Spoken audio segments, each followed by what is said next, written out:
दोस्तों, आप ये जो कंबल देख रहे हैं जिसे नीम करोली बाबा ने खुद ओढ़ा हुआ है, ये कोई साधारण कंबल नहीं, इसे बुलेट प्रूफ कंबल की संज्ञा दी गई है।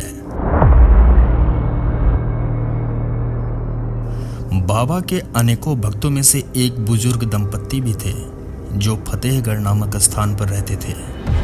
अचानक एक रात को बाबा उनके घर आ गए और उनसे रात बिताने के लिए बोले और वो एक कंबल लपेटकर सो गए। बाबा ने खाना भी नहीं खाया था। जब बाबा रात को कंबल में सोए थे तो वो कंबल के अंदर बहुत कराह रहे थे, जैसे बाबा को बहुत मार पड़ रही हो। बुजुर्ग दंपत्ति भी रात भर परेशान थे। बाबा ने खाना भी तो नहीं खाया और कराह भी रहे हैं, पता नहीं बाबा को क्या कष्ट हो रहा है। जब सुबह बाबा उठे तो उन्होंने जो रात में कंबल ओढ़ा था उसे तय करके दंपत्ति को दे दिया और कहा, इसे गंगा जी में प्रवाहित कर दीजिए और ध्यान रहे इसे खोलकर मत देखना। दंपत्ति भी सोच में पड़ गए। दंपत्ति ने बाबा जी की आज्ञा का पालन करते हुए कंबल को ले लिया। कंबल बहुत भारी लग रहा था और ऐसा लग रहा था जैसे कि उसमें बहुत सारा लोहा रखा होगा, क्योंकि वह बहुत वजन था और लोहा आपस में बज भी रहा था। मगर जब बाबा ने उनसे यह कहा तो उन्होंने आज्ञा को स्वीकार किया और उस कंबल को लेकर निकल पड़े। जब वो गंगा जी के समीप गए तो उन्हें एक बार जिज्ञासा हुई कि आखिर कंबल में क्या है। वो उसे देखना चाह रहे थे, लेकिन एक क्षण उनका मन यह भी कहा कि बाबा की आज्ञा है, इसका पालन करना अनिवार्य है। उन्होंने अपने मन को मारा और कंबल को गंगा जी में प्रवाहित कर दिया। नमस्कार दोस्तों, मैं हूं करण उपाध्याय और आप देख रहे हैं विचार मेरा। आपने अभी तक चैनल सब्सक्राइब नहीं किया तो तुरंत कर लें और सब्सक्राइब बटन के बगल में घंटे को जरूर दबा दीजिएगा ताकि आपको आने वाली वीडियो की नोटिफिकेशन मिलती रहे। तो चलिए शुरू करते हैं। मिरेकल ऑफ लव, यह घटना 1943 की बताई गई है। उस समय द्वितीय विश्व युद्ध चल रहा था। ब्रिटिश सेना की तरफ से कई भारतीयों ने भी युद्ध में भाग लिया था और इसी युद्ध में वर्मा फ्रंट में इस बुजुर्ग दंपत्ति का इकलौता बेटा भी था। बुजुर्ग दंपत्ति ने अपना दुख बाबा को बताया तो बाबा बोले, चिंता मत करो, तुम्हारा बेटा 1 माह में वापस आ जाएगा।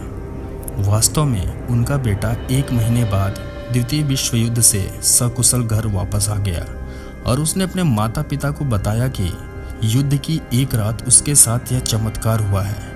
एक रात वह जापानी सैनिकों के बीच में अकेला फंस गया था।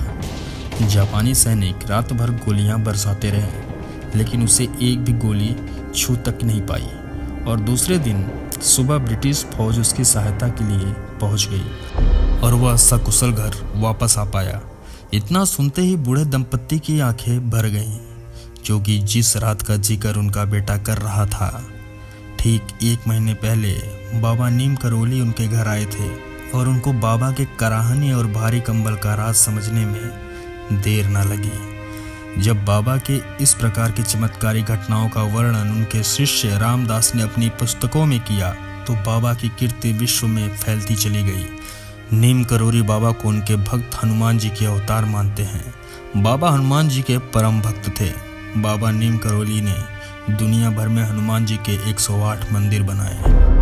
बाबा नीम करोली के असंख्य भक्त हैं जिन्हें आप गिनती भी नहीं कर सकते, और हो भी क्यों नहीं, क्योंकि बाबा के जितने भी भक्त हैं उनकी मनोकामनाएं पूर्ण होती है और उनमें ही सबसे ज़्यादा श्रद्धा और विश्वास भी है। बाबा के भक्तों में एक आम आदमी से लेकर भारत के बड़े बड़े उद्योगपति टाटा, बिरला और फेसबुक कंपनी के मालिक मार्क जुकरबर्ग, आईफोन के CEO Steve jobs, Julia Roberts आदि हैं। इनमें सबसे अच्छी बात यह है कि ये लोग तब बाबा के भक्त बने जब ये कुछ नहीं थे और बाबा की कृपा से ये दुनिया के उच्च शिखर पर पहुँचे। बाबा नीम करोली एक सिद्ध आत्मा थे।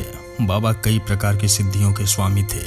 बाबा भक्तों के कहने से पूर्व उनकी समस्याओं का निदान भी करते थे। बाबा नीम करोली की कहानी सुन के आपके मन में क्या चल रहा है, हमें कमेंट में ज़रूर बताइएगा।